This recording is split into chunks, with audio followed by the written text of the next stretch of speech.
The solemn Jewish holiday of Yom Kippur, which annually sees Israeli life grind to a halt, is taking place in a nation already under a sweeping coronavirus lockdown. Jerusalem, the solemn Jewish holiday of Yom Kippur, which annually sees Israeli life grind to a halt, begins on Sunday in a nation already under a sweeping coronavirus lockdown. Every year, businesses shut down, roads empty out, and even radio and TV stations go silent as the faithful fast for 25 hours and hold intensive prayers of atonement on the holiest day in the Jewish calendar.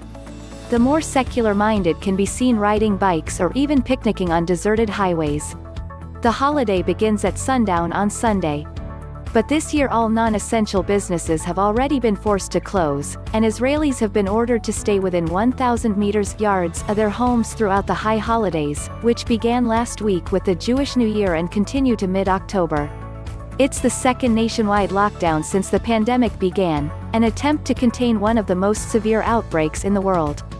Israel, with a population of just 9 million, is reporting more than 7,000 new cases a day, raising fears its hospitals could be overwhelmed. A lockdown last spring largely succeeded in containing the outbreak, with new daily cases dropping to around a dozen in May. Authorities then reopened schools and businesses quickly, leading to a surge in cases even as the economy struggled to recover.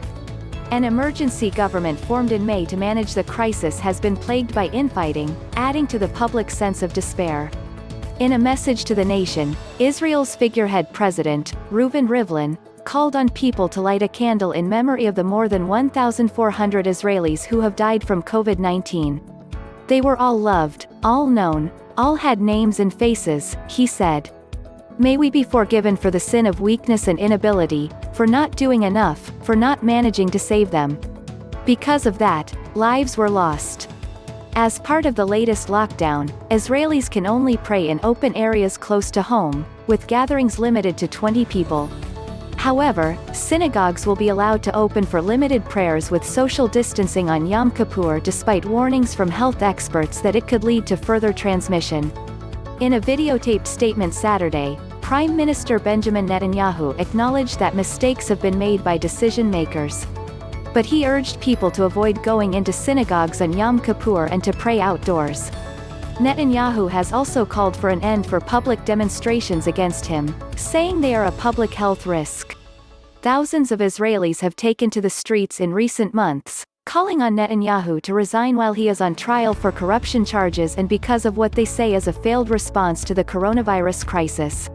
With a divided parliament unable to pass legislation banning the demonstrations, Netanyahu last week threatened to impose a state of emergency.